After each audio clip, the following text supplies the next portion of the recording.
जय श्री राम दोस्तों, स्वागत है आपका शिव पुराण दूसरा अध्याय में।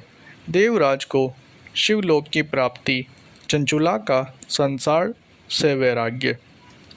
श्री शौनक जी ने कहा, आप धन्य हैं सूत जी, आप परमात्म तत्व के ज्ञाता हैं। आपने हम पर कृपा करके हमें यह अद्भुत और दिव्य कथा सुनाई है। भूतल पर इस कथा के समान कल्याण का और कोई साधन नहीं है। आपकी कृपा से ये बात हमने समझ ली है। सूत जी, ये कथा के द्वारा कौन से पापी शुद्ध होते हैं, उन्हें कृपा पूर्वक बताकर इस जगत को कृतार्थ कीजिए। सूत जी बोले, मुने, जो मनुष्य पाप, दुराचार तथा काम, क्रोध, मद, लोभ से निरंतर डूबे रहते हैं, वे भी शिव पुराण पढ़ने अथवा सुनने से शुद्ध हो जाते हैं तथा उनके पापों का पुण्यता नाश हो जाता है। इस विषय में मैं तुम्हें एक कथा सुनाता हूँ। देवराज ब्राह्मण की कथा। बहुत पहले की बात है कि रातों के नगर में देवराज नाम का एक ब्राह्मण रहता था। वह ज्ञान में दुर्बल, गरीब, रस बेचने वाला तथा वैदिक धर्म से विमुक्त था। वह स्नान संध्या नहीं करता था तथा उसमें वेश्यावृत्ति बढ़ती ही जा रही थी। वह भक्तों को ठगता था। उसने अनेक मनुष्यों को मारकर उन सबका धन हड़प लिया था। उस पापी ने थोड़ा सा भी धन धर्म के काम में नहीं लगाया था। वह वेश्यागामी तथा आचार भ्रष्ट था।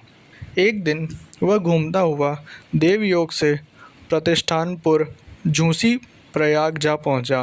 वहां उसने एक शिवालय देखा, जहाँ बहुत से साधु महात्मा एकत्र हुए थे। देवराज वहीं ठहर गया। वहाँ रात में उसे ज्वर आ गया और उसे बड़ी पीड़ा होने लगी। वहीं पर एक ब्राह्मण देवता शिव पुराण की कथा सुना रहे थे।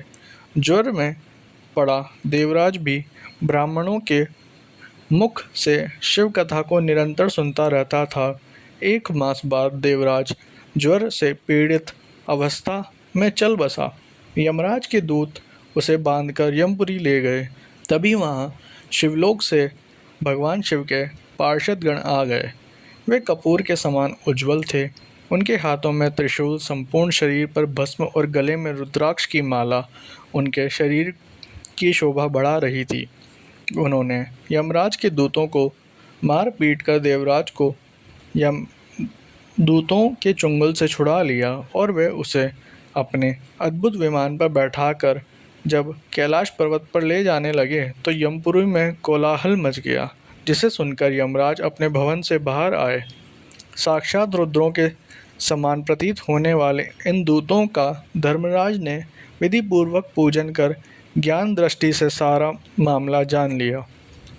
उन्होंने भय के कारण भगवान शिव के दूतों से कोई बात नहीं पूछी। तत्पश्चात शिवदूत देवराज को लेकर कैलाश चले गए और वहां पहुंचकर उन्होंने ब्राह्मणों को करुणावतार भगवान शिव के हाथों में सौंप दिया।